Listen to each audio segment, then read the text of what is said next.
So you decided to start a business. You decided to go out on your own, maybe become a freelancer. I think that is a fantastic idea. But what if you decide to do this thing where you go out there, you put yourself out there, and it's crickets? There's no noise. Guys, my name is Melanie, and today I just wanted to talk to you guys about how it is when you're first starting out a business, going out on your own as a freelancer, as a graphic designer, as an illustrator. Let's talk about it. Let's talk about the kind of emotional side of it. I think it's really good to tap into that part. It's a vulnerable place. It can feel very scary to talk about, but let's talk about it. All right.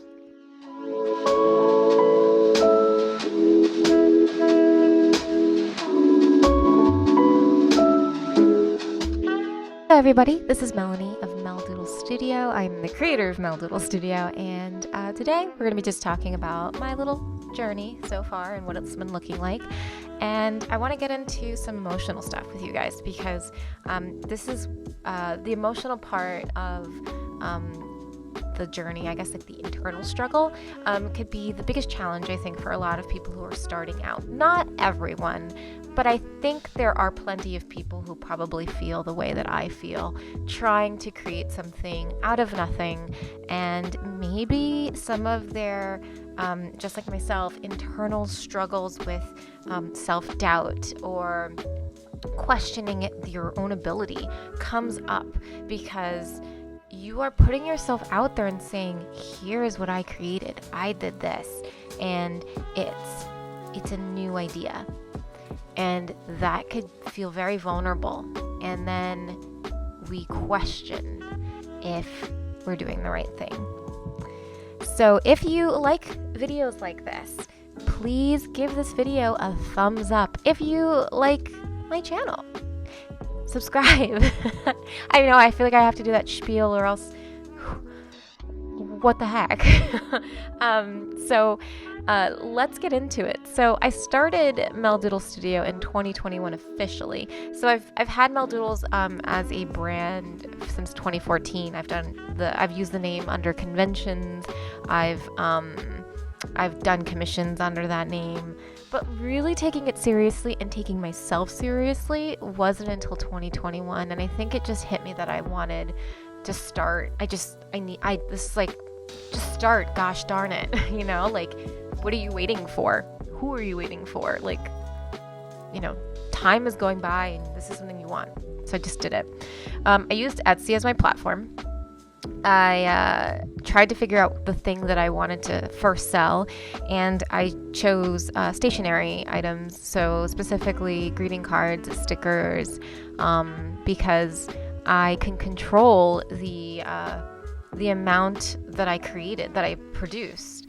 So it'd be made to order items, and so I wasn't at the time purchasing in bulk. And so it worked. It worked great. So I felt like it was a low investment on my part. Even though it was still a low investment, it was still an investment that I felt. Because you need to make sure you always have ink. You have to make sure you always have like the high quality paper.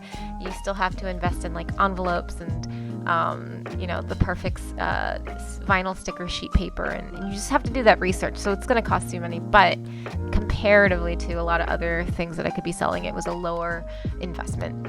And so I started there.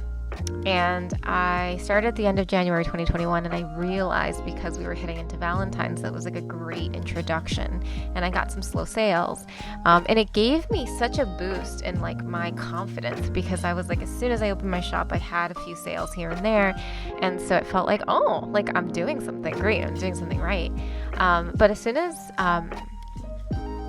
But when Valentine's Day was over, now I was like, okay, what next? What do I do next? What's the next holiday? Easter is the next holiday. And then I kind of felt like, oh, wait a minute. I have to think of Mother's Day. I have to think of the next holiday. Oh my God, I'm overwhelmed. Oh my God, what do I do? Oh my God, why am I doing this? Okay. Crap, I'm more confused than when I started. That's pretty much what my head was doing. It's a combination of things. I'm terrible when it comes to organizing my own thoughts, when it comes to kind of breaking down my priorities. It's a big challenge for me, and so I started to feel the lack of ability of making this happen. And I would have moments where I felt still okay, where I felt like, oh no, I can do this. This is totally fine.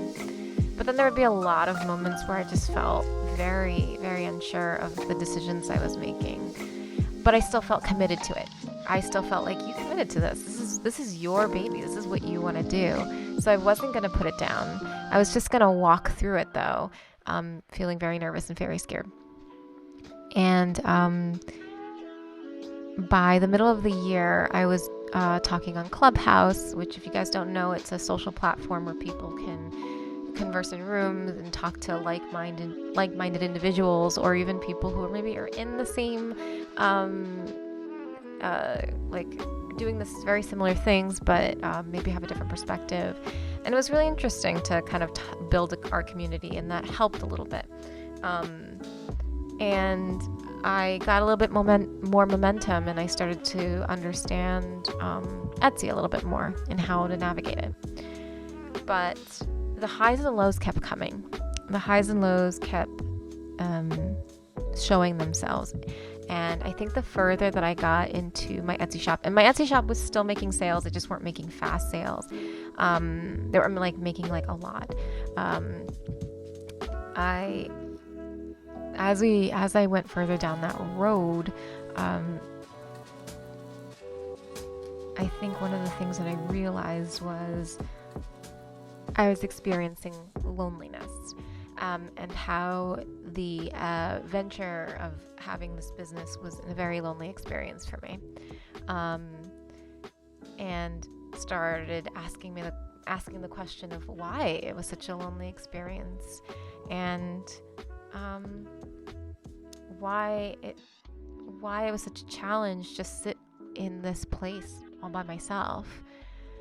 And I kind of felt that way for a long time. I think I realized just having a business and having your own dream and this creative thought, while it's beautiful and it feels magical and it feels like, oh God, nobody can stop me because it's my dream, it's my vision. You're the only one with the dream. You're the only one with the vision. And it feels lonely because you're the only one in the car driving. This is not bad. This is not a terrible thing. It's just a realization. And I realized that maybe what I needed to do was I needed to open myself up. So I started to talk to people, and I started to kind of build more of a community with other like-minded individuals.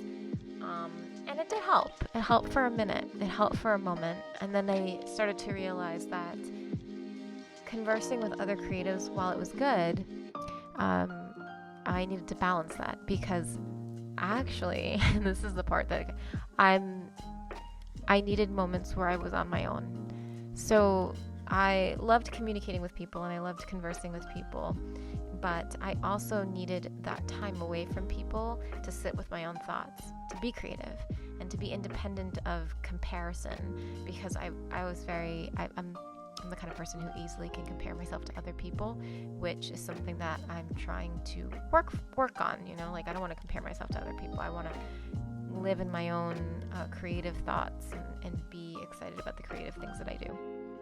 And so I had to start finding balance, and that's where I am now. Kind of like going back into my little cubby and just like creating and building and developing at my own speed, at my own pace, with my own ideas, and then coming out and being like, hey everybody, I went away a little bit, but it was just so that I could create, and then I will be social and be excited about seeing other people, but then I will go back into my world and I'll create. And it's helpful. I need to balance that, because sometimes I think too much creative influence can have an effect on me in not the most positive way. And this is just me personally. This is not everyone.